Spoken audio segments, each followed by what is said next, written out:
Welcome to What's Next for Financial Advisors, the podcast. Today's episode is entitled A Story to Tell, Mike Smith and His Emotional Journey, Overcoming Challenges in the Financial Services Industry. Just a reminder, I'm Bill Rambo, one of the founders and partners with What's Next for Financial Advisors. We are a full-service coaching and consulting firm that works exclusively with financial advisors to help them build successful or more successful practices for themselves and their teams. You can find us at www.whatsnext.coach. Whatsnext.coach. Today, I am joined by the aforementioned Michael J. Smith, CLU CHFC. Mike is a founding partner of N-Focus Financial Partners out of Dallas, Texas. He's a dear friend and has been a client for a number of years. Michael, welcome to the podcast. Thank you. Great to be here. Looking forward to visiting with you.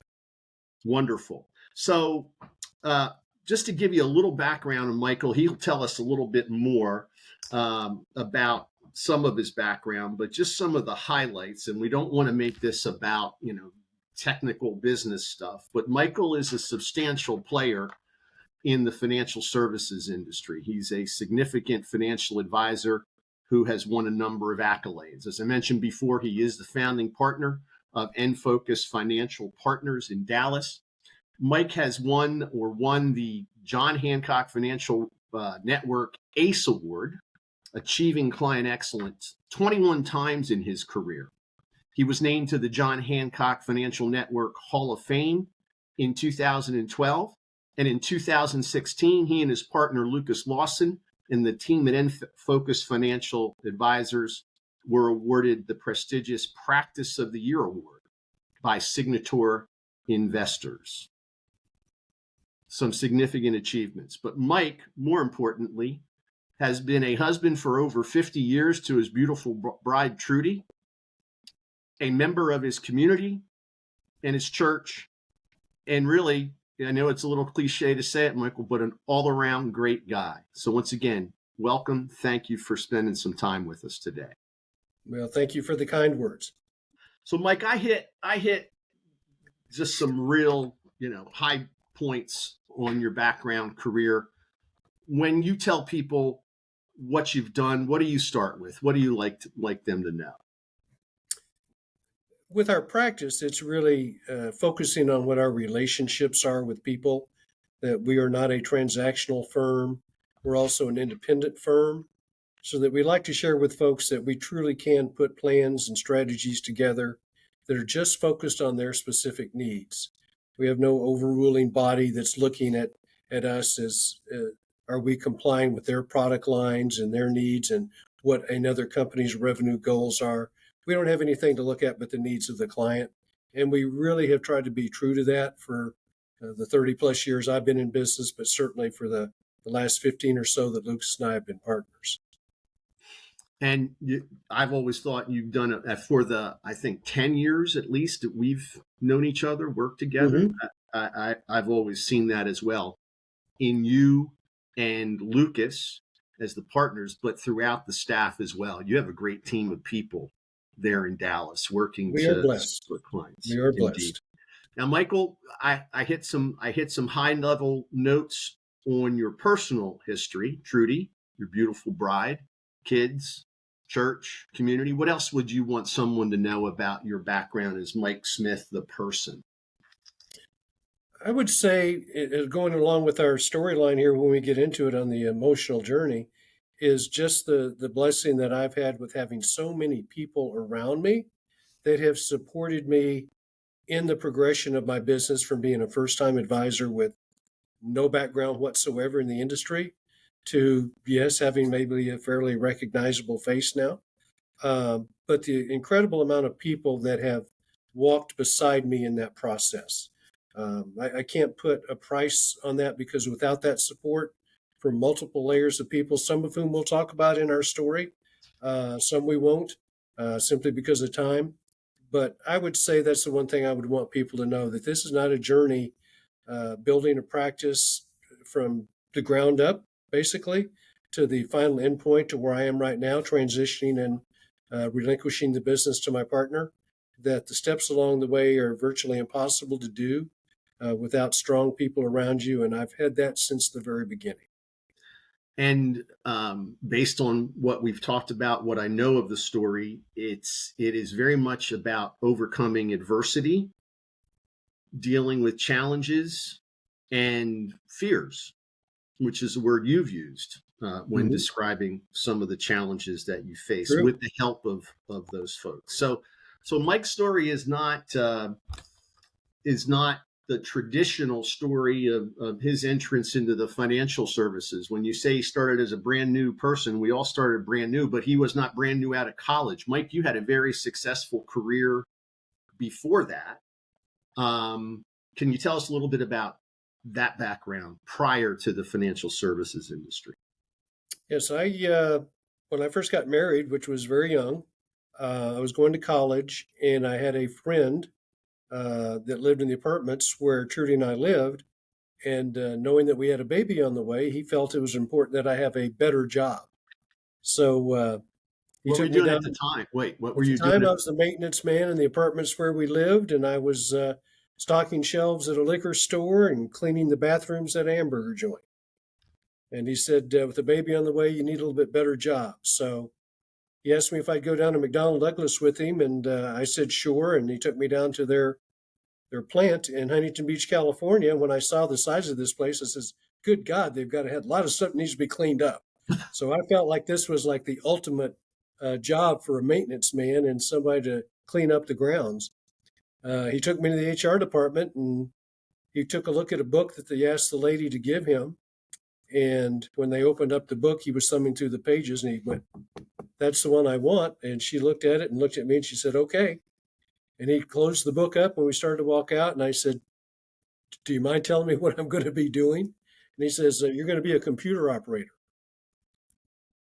And I paused for just a second. I said, "Mr. Garrett, I've never seen a computer." And he goes, "Don't worry about it. They're going to train you."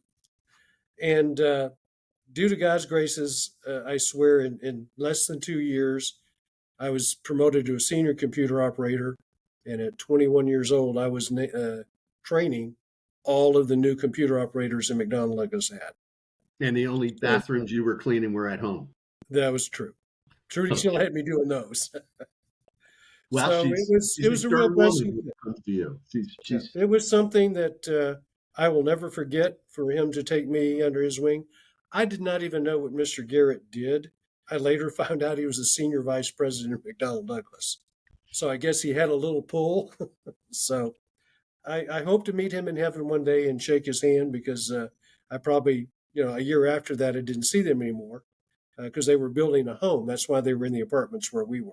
They were building a home down the street and they wanted to be close to their new home. So anyway, TRW was, I'll make a very long 23-year story short. I started there when I was 21 years old. And I had an incredible career. I had 4 complete different occupations within one company, all of which I will say prepared me for the world that I got into in dealing with clients when I got into this industry. But that was never my intention.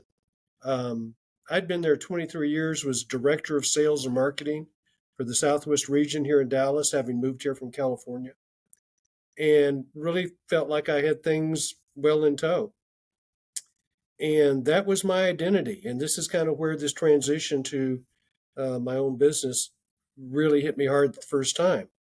I got laid off after 23 years because the company, TRW Credit Data, was sold to Experian, which you may well know now as one of the 3 credit bureaus. And when they were sold to Experian, TRW went through and cut about 20 directors and managers out of the system that were the people who had been there the longest, making the biggest salaries, company benefits, cars, all that, to make the books look good, quite frankly. So the only thing that was a caveat that was a plus for me was I had anticipated on making a change only because we bought a competitor when I was here in Dallas. And rather than putting me in charge, which is what I'd been told would happen, they put me underneath one of the people from the competitor we bought. And I suffered through that for 5 years to the point of where I literally couldn't take it anymore. And you were already thinking about a next I phase. had already taken 2 weeks vacation to do a 2 week training course with John Hancock. Okay, And John so Hancock came across as that was just an ad in the paper for financial services. I didn't even that's know what I what that was. meant. So the decision to leave your current position was kind of help made for you, and the decision to go into the financial services industry, which at that time was pretty much just the insurance industry. Correct. Fair. And what year was that, Mike? That was 1992. Okay. So companies were starting to evolve. Insurance companies were starting to add, relationships with mutual fund companies, but it was very much at the Yeah. beginning at It that was point, predominantly insurance. predominantly insurance. So it was just you saw an ad and you responded. Was there any other instinct that, man, I should go into insurance and financial services? No, it was strictly an ad in the paper, and I was looking for something different to do than being either a computer operator where I started for and worked at for probably 10 years, or in sales, which is where I was at the time.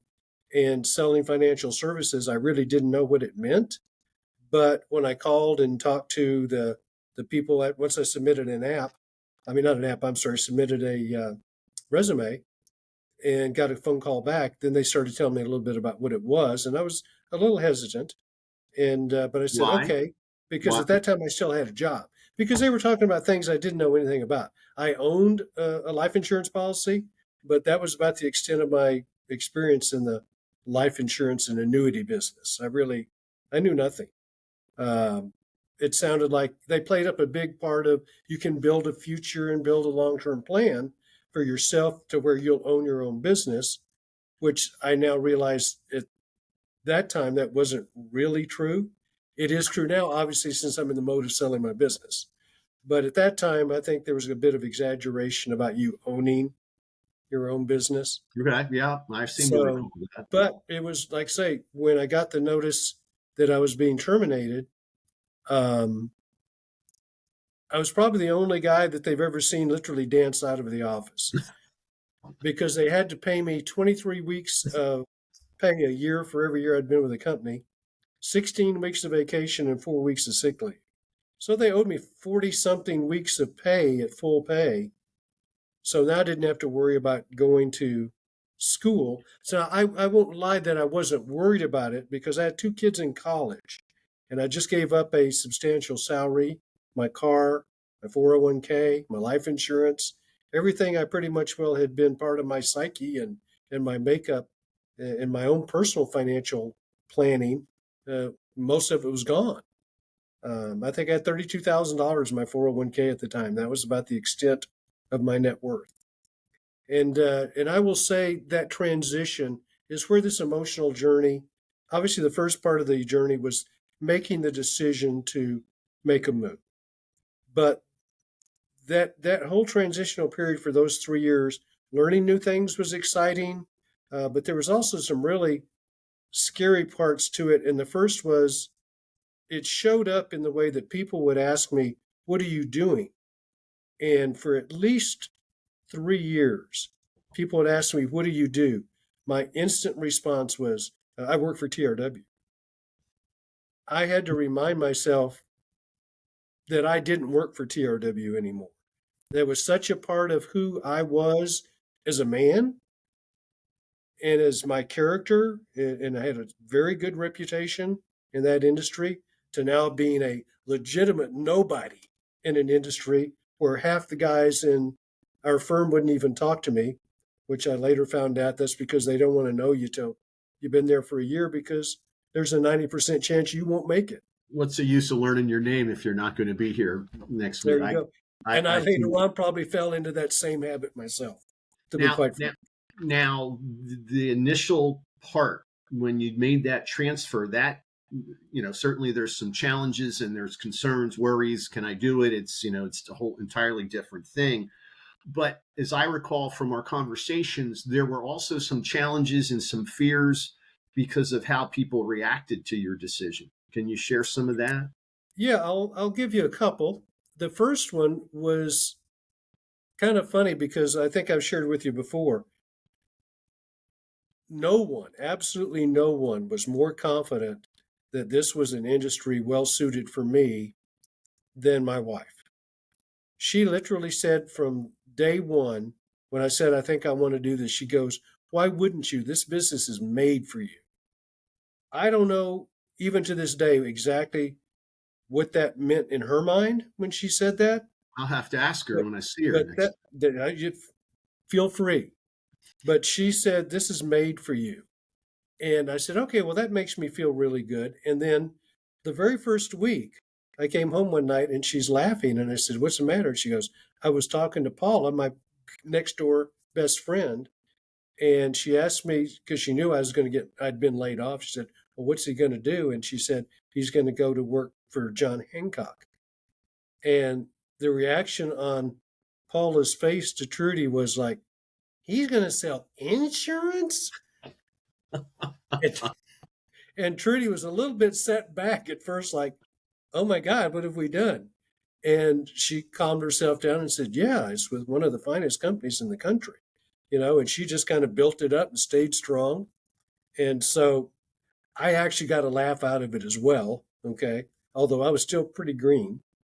But that was somewhat indicative of the reception you got from other folks, including a mentor of yours. You shared that story Yes. with me as well. When I was with TRW still, I was director of sales and marketing for the Southwest region. I met predominantly with large credit grantors, the top echelon in the credit department of Zales and Sears and Pennies and B of A and one of the big banks here in Dallas, Republic Bank at that time.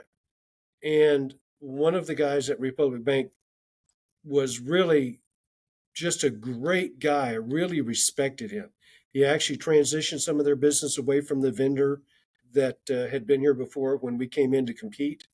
And I just developed a real strong rapport with him. So when I got into the financial services industry, obviously they want you to go see people that you know. And I had such a good relationship with him. I said, I'm going to go let him know what I'm doing, get his feedback, his encouragement. Who knows, maybe even a new client.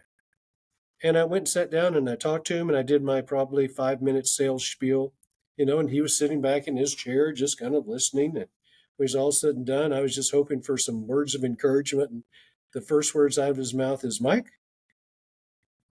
what makes you think you're going to be any good at that business just because you're good at this business? And then his second comment was, do you know how many people do that for a living in Dallas, Fort Worth? I did not know, but I looked it up. It's about 21,000 people. Okay. And you were starting at the bottom. At the bottom of those 21,000. So we'll try and keep this no worse than R rated. I went downstairs after I left and said, well, thank you. I appreciate your input and da-da-da. We talked just for a couple more minutes. And I kind of expressed to him what I was going to be doing and how I was going to work. But I was down pretty good. But I went downstairs and I got in my company car that I had to turn in that Friday. And I was sitting in the front seat, I want to say licking my wounds, and my emotions were pretty fired up. But luckily, I still heard in that back of my mind Trudy's voice that this is made for you. And I remember slamming my fist on the dashboard. And I call this guy a rather unkind term, and we'll leave it at that. I said, you're not going to defeat me. And I went back to the office and went back to whatever who's my next name on the list to call. But it was quite an emotional disappointment to hear both our neighbors, people I really looked up to, all being kind of negative towards where you're going, which I've kind of learned since I've got away from the corporate world, dealing on a one-to-one level with top people, negotiators, and getting down to the more personal level with people. People's initial response, much of the time, is going to be negative. And it's going to be not promotional or uplifting. And I have found that to be the case now for the last 30 years. And it is our job to work our way around that without having expectations of people to be all gung ho and for you, because they think they're protecting you, but instead they're, de-emphasizing the opportunities you feel that you have.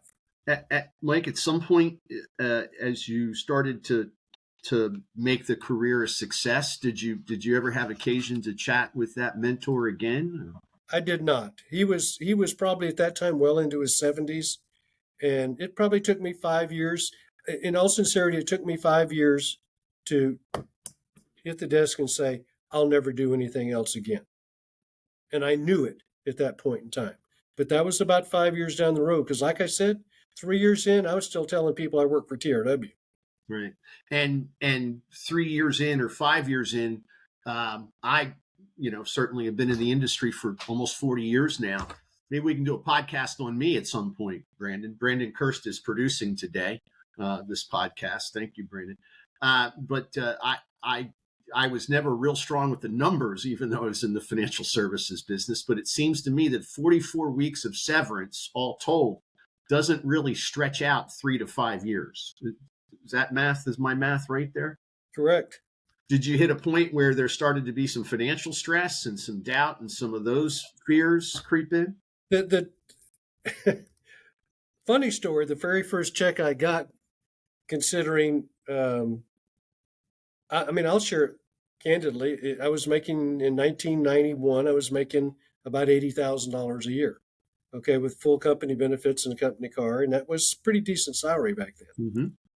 And the first check I brought home was for $92. And when I shared that with Trudy, she did laugh. She goes, "Well, it's going to take a bunch of these to make up for your salary," but it wasn't a condescending laugh. It was like, I know it's going to take time, and because I told her that. It didn't take long before I did realize I really can make a good living at this. As it turned out, my first year in the business, I made $97,000, almost $100,000. Well, we'll do a separate podcast on the secrets to that. But what were some of the reasons briefly? Number one was fear. Fear is a theme that has run throughout our conversation in preparing for this. I mean, I think it's rather brave of you, anyone, to admit that, as an adult male, they're afraid of things. So go ahead, continue, please. The fear I had mostly was of letting Trudy and the kids down, because I had two kids in college. Larry was already in college and Wendy was getting ready to go. So I had a fear of failing them and not being able to provide. It was a big deal for me growing up. My parents were separated. I really didn't have a dad figure pretty much well my whole life. So that just gave me a strong drive to be the man of the family and to take care of my family. And when I felt like, after I lost my job and started kind of sensing like my character of who I was waning, because I hadn't built up a financial advisor character yet in my psyche. So my psyche was a bit shaken as far as, who are you really now? And so that fear of not being a good provider was one. The other was because I had been an expert in an industry for over 20 years, and I truly mean an expert. Going into something that I was not an expert in, and yet I was expected to talk to people at my level, because they knew that I had the ability to go open the doors to see people that were at a higher level than maybe a lot of guys starting out. I was 42 years old. I had already raised kids. I had kids in college. So to go talk to people about building their retirement plans, putting kids through college, I was there. So I had credibility, but I had no experience. And so there was an internal battle between, I've got skills, but I don't necessarily have skills and experience to carry that forward when dealing with high-level people. And I remember, and I shared the story with you, there came a point in time about my third year in the business to where I was doing okay financially. Wasn't growing as much as I wanted to. I think I did 120,000 year two, somewhere in that ballpark. And I wanted to grow, but I just kind of kept doubting myself, because I really wasn't reaching the level of people I wanted to reach. So in my prioritized list of names that you build, when you're first starting, Mm-hmm. I got to a name on the list that was a highly ranked person at Nissan Motors. And it was a lady who was feisty and known to be tough as nails, but always treated me with respect when I was, quote, with the credit bureau. I had no idea how she would deal with me in this level. So I called her and asked if I could come see her because she knew I'd left the credit bureau and said, I'd love to share with you what I'm doing these days. And she said, sure, I'd love to see you, Mike. Come on by. Well, her office was about a block from our office. And in the drive from our driveway to their underground parking garage, probably took all of 5 minutes. And that whole 5 minutes, I was telling myself, I don't know what I'm going to tell her because she is such a smart lady. I cannot believe she wouldn't already have somebody she's working with. She's going to ask me some questions and I'm going to just look stupid. And I so respect this gal. And I was a little afraid of her because she was a tough as nails negotiator when I was in the power position of being a director of sales and marketing, much less I'm a new insurance guy, you know.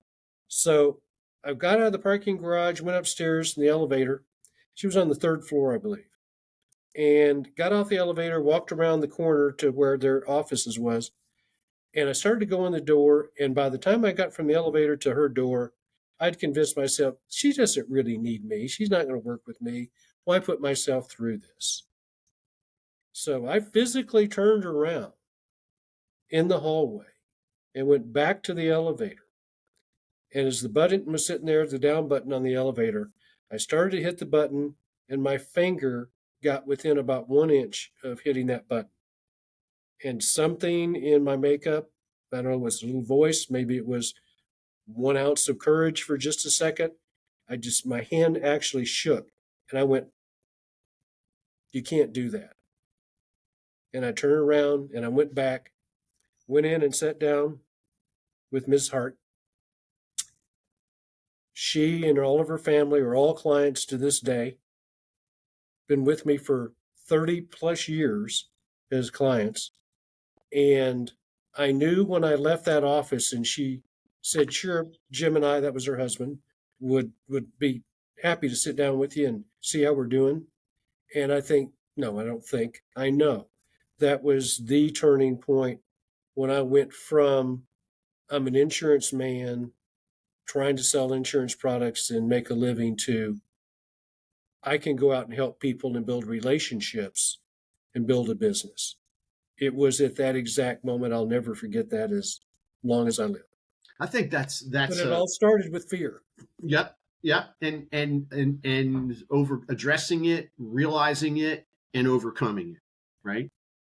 But I think there's an important point there for folks, for audience members, for people in this industry, whether they're just starting out or have been in it for a number of years. I believe, and in your story to me just illustrates that when you make a commitment to being more and doing more than what the title says, insurance agent, in your case, building relationships and helping people improve their lives. I think when you get that sense of a higher mission, it's the type of thing that helps propel you to a next level. Does that make sense? Absolutely.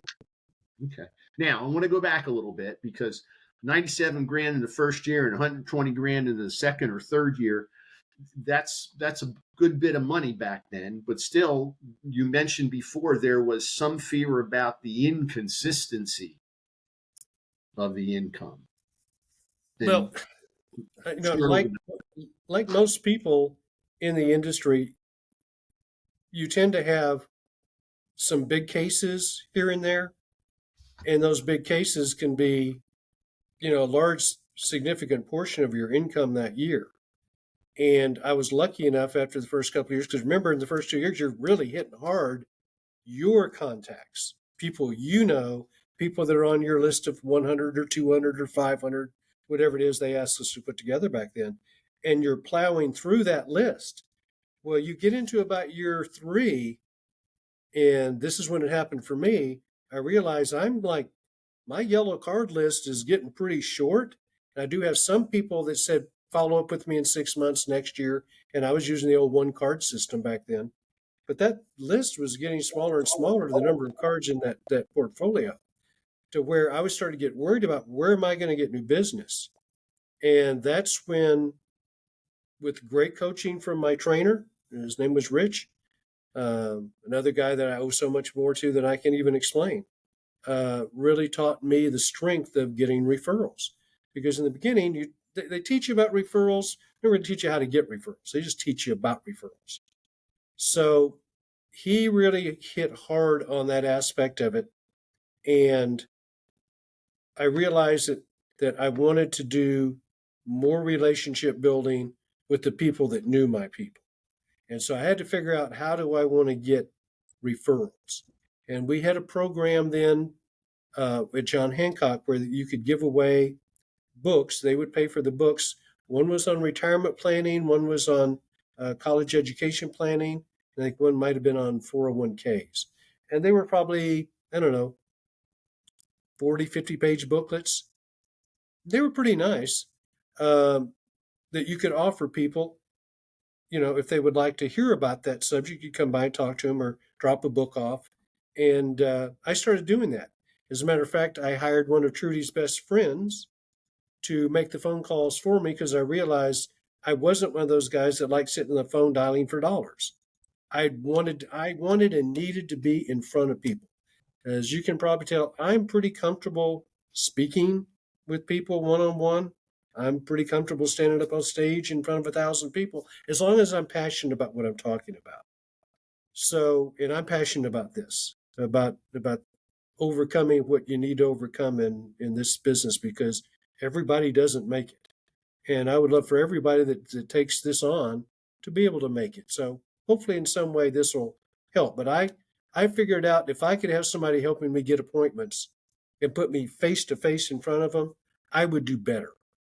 And so that is what I did, because again, there was a fear part of me of, I never had to cold call people in 23 years with TRW. I called credit grantors that had business with us already, and I was trying to get more business.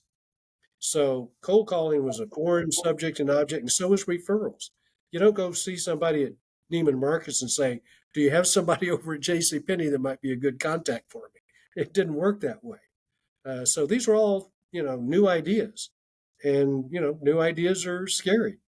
Well, I think that one of the lessons that comes out of that is that if there are things that you are uncomfortable doing, afraid of doing, not good at, finding other people who can do them, spending some money, investing in the business, to have people do the things that you're not best at, to put you in a better position to go conduct business and build the business, I think is a great lesson. And I think people don't learn that early enough or well enough in this business.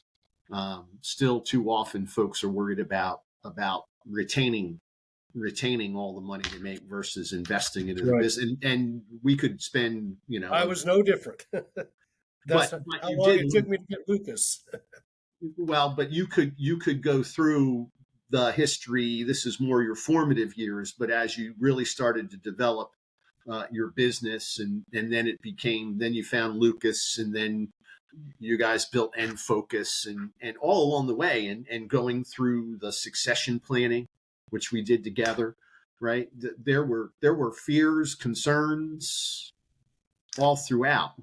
Are there any others that kind of jump out as this is one you'd like to share, that you'd like to see help people think of a way to get over, through, deal with? Yeah, paying someone to make some phone calls and things like that, we're talking, minor dollars. Okay. It's different when you're talking about bringing other people on full time. And that was a big fear about, can I really afford to bring somebody on board and pay him, even as a starting, override salary, $30,000 plus, commissions from part of my book of business. Because remember, this was 25 years ago that I brought him on board paying $30,000. So yeah, I was a bit intrepid about doing that, But I had gone to a conference with Signature at that time. John Hancock had become Signature advisors. We'd broken the advisor group off. And I was sitting at a conference of the top 50 producers in the nation in Boston. And we had a guest speaker and highly regarded. And he made a comment in the meeting that, listen, I can't tell you guys how to run a business. You're top 50 producers in John Hancock. He says, but I can still maybe give you some ideas that'll help you just kind of take that next step. And for me, I was still alone at that point in time. A lot of these guys had staffs, they had multiple advisors. It was just me, honestly, just working my butt off. But I also knew that I had reached a plateau that you're not going to make any more money than you're making right now because you can't work any more hours than you're working. It's just not going to happen. And it was a good plateau. It was a nice place to be, but it's not where I wanted to stay. So in this meeting, he said, there's three things that you guys who are in this room, and gals, at that time there were ladies, okay, you should be doing one of three things, and that's all you should be doing. You should be seeing A clients, you should be seeing referrals from your A clients, or you should be meeting with centers of influence that can bring you more A clients.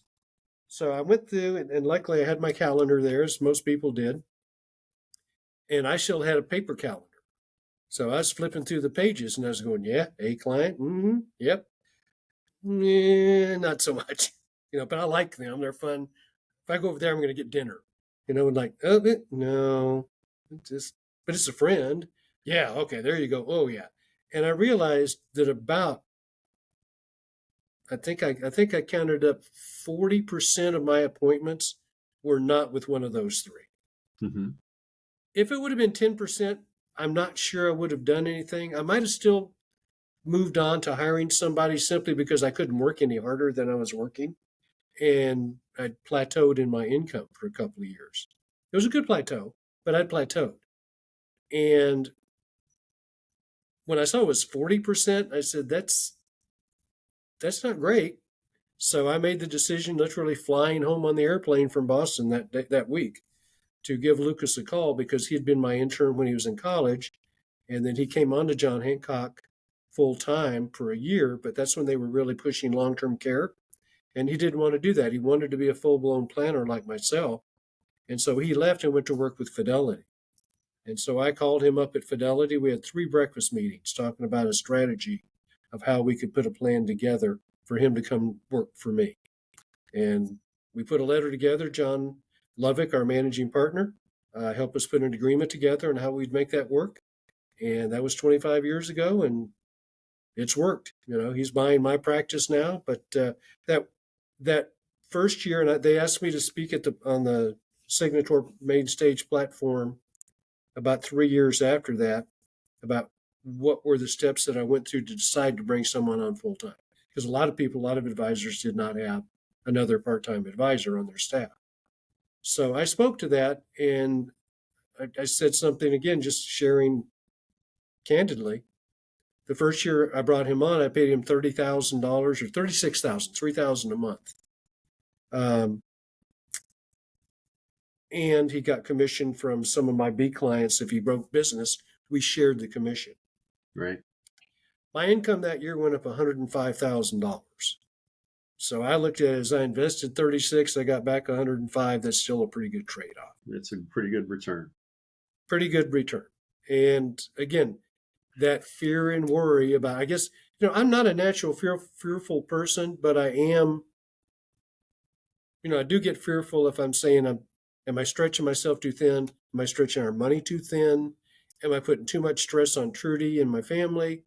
I was more fearful of those things, of not being all I could be for the people that depended on me. And the same thing with this, letting my managing partner down, who, hired me despite the fact they said I would be a poor choice. They did all the early testing in my career. They said I'm not a good candidate. I was too old, too set in my ways. I was used to giving orders, not having to do everything myself. And so they gave me a poor chance of succeeding. I didn't know that, by the way, for about 2 years when John Lovick told me that. I seem to recall some of those tests said I should be a fire watcher. Someone who sits around a campfire and stares, so that it would never be successful. Well, Mike, I think this is a good place because we're gonna talk some more in another conversation about some of the technicalities of building such a successful business. Let me ask you this though. Um, there were, well, this is as just an add-on, there were, because we've had these conversations over the past 10 years in adding staff and concerns. I don't know if it rose to the level of fear, but concerns about the outlay and would we get the value out of it, and some of those other things.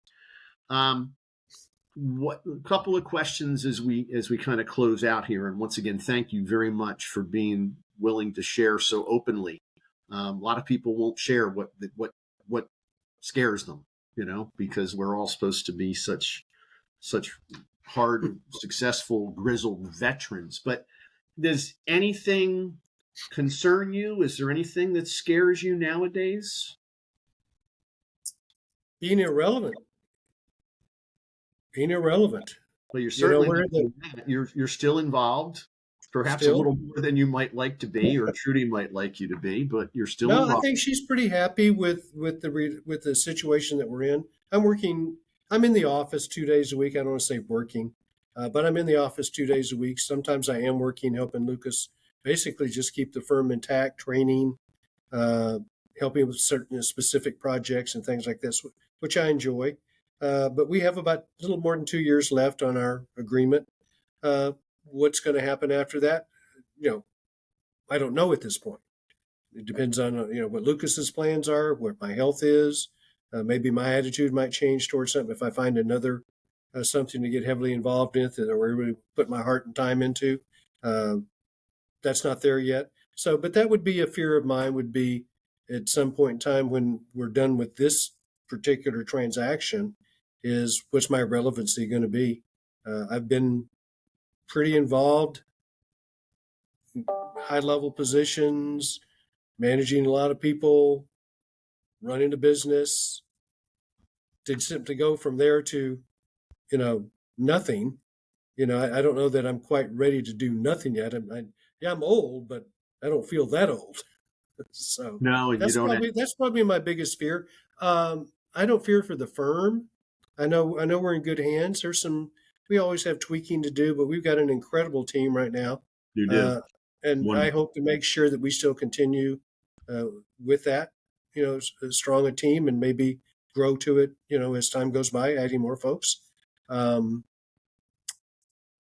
but there's nothing really from a business standpoint anymore that um, really intimidates me or scares me much, other than just not being significant anymore.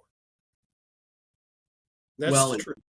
and I know it is, my friend, and you've earned the right not to be concerned or intimidated, or fearful of things, with all the hard work you've put in, and the things you've worked through, and the success you've achieved. So I'm going to put you on the spot here by saying we're going to close this with one or two thoughts from Mike Smith about how to handle fear in business, whether it's financial fear or just overall fear of success, or the fear associated with negativity perhaps that comes your way from people you thought would be more positive about your choice in your case. So one or two thoughts on how to deal with fear in business. I don't know that I've separated, fear in personal life and fear in business all that much. I've kind of always kept uh, a mindset of looking at things, either what I'm trying or what I'm going to be doing, it's either going to work or it's not going to work. But I take a look at it. If it does work, then I'll be ready for the next step to try. If it doesn't work, I look at it as, is that going to destroy my business? Um, Same thing with health. If it turns out what they're looking at is really bad, well, but what if it's not really bad? But I always try and measure, if I don't succeed at this, does that mean it's going to be the end of the business? And then I had to settle in it. Well, no, it's not going to be the end of the business. I may have to take a step backwards, okay, but that's not going to end the business. So I would say in making decisions, when you are concerned or fearful of something, and whether or not you're willing to tell somebody else that, because I always told Trudy, says, well, this is making me a little scared. And that's why she was such a strong supporter. Uh, and the reason why I had success. And the other was a great coach in the beginning, my training coach, Rich. Um, is just look at it as, what if it doesn't work? What if I do fail? Even if I would have failed in this career, I had another career that I was good at for 23 years, and the other two competitors, I will tell you, and this is maybe one of the reasons I wasn't overly fearful, is both of them had called me right after I got let go at TRW and offered me jobs.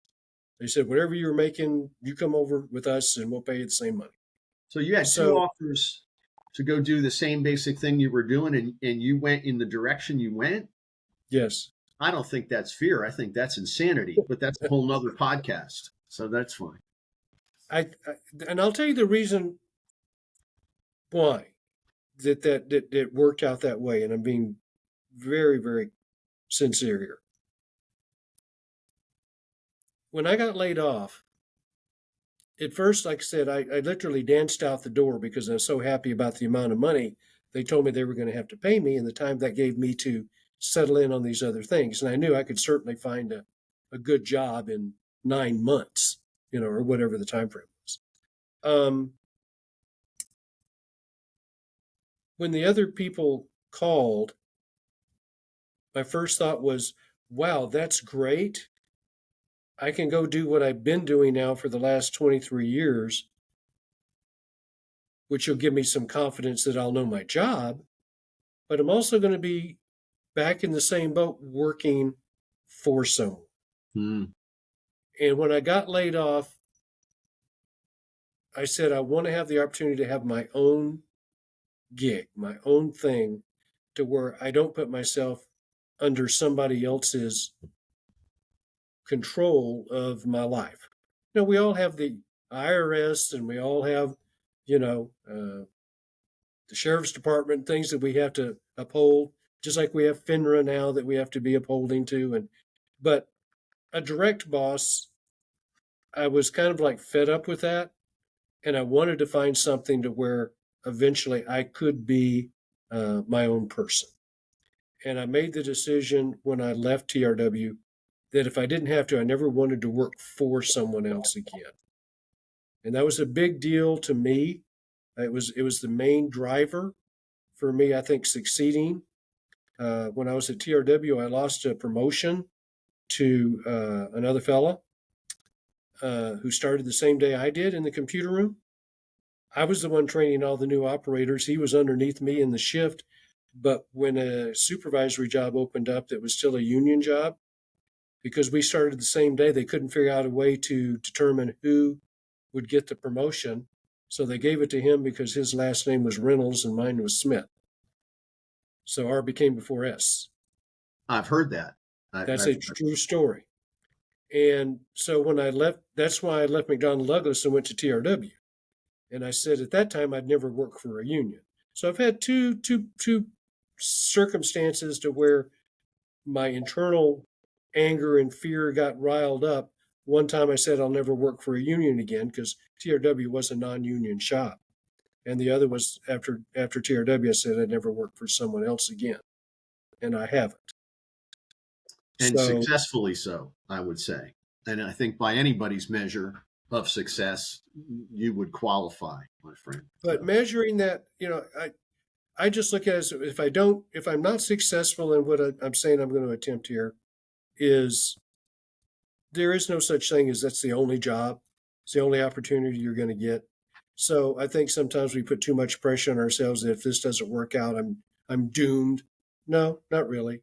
So I would say that's the first thing is measure the pros and cons. And I always take a look at what's the worst case scenario. If I can live with the worst case scenario, there's no reason for me not to enjoy what I see as the opportunity and going for it if I can live with the opposite side of that if it doesn't work. And I've always held that to be true. If I can live with the worst case scenario, I'm going forward. So that, and the other is, this is a big part of what I've learned in this industry is put strong expectations on yourself, because if you trust in yourself and you know you're going to give it your best, it doesn't really matter how much the other people, how much you're afraid of seeing them, like I was with Mrs. Hart, how much I'm afraid of not measuring up to my sales manager's goals, and whether or not I was going to be on his good list or his bad list, whether or not I was going to beat the other guy in our firm, that I looked up to, and it kind of set my goals. One day I'm going to beat him. But not being afraid to do those things because, well, what if I don't? Well, I did beat the guy in our firm. It took me 20 years to do it. It took me 20 years of chasing him down before I beat him. So it's hardly an instant success, but because I didn't do it, I didn't let that knock me down. So expectations, put them on yourself, but don't put a lot of expectations on other people, because I've just learned people are not as motivated to meet with you even when they tell you they are. I've had people cancel appointments because the kids decided they wanted ice cream that night. And I've driven an hour to see them, get there, knock on the door, and said, well, we're just leaving to go get ice cream. Can we reschedule? People promise you they're going to get you information and share stuff with you, and they put you off for 3 months before they get what you need, and you're kind of counting on that as business. That was one of the things early on that I struggled with, again, of going like, I can't constantly be chasing these people down. And that's where my sales manager says, well, then just book twice as many appointments. Double book all your appointments, because half of them are going to cancel, and then you're going to be completely filled up still. And you know what? I took him to heart with that. And whereas a lot of people are doing 5 or 6 appointments a week, I was doing 13 and 14. Okay. And again, good teaching, afraid of not being able to make it. Fear can sometimes be a pretty strong motivator. Agreed. In my career, it has been. It has been. Well, Mike, thank you so much once again for opening up and sharing. I look forward to our next conversation. Probably we'll talk a little bit more about the technicalities of building that very successful business, and perhaps the technicalities of structuring to move on from it and sell it to your partner, Lucas. But in the meantime, thank you again. Thank you to our producer, Brandon Kirsch. Brandon, great job. Appreciate it. This has been an episode of What's Next for Financial Advisors, the podcast, A Story to Tell, featuring a conversation with Michael J. Smith, CLU-CHFC. I'm Bill Rambo, partner and founder with What's Next for Financial Advisors, reminding you that every once in a while, it's probably a good idea to sit back, focus, and think about what's next. Thanks for stopping by. Thank you much.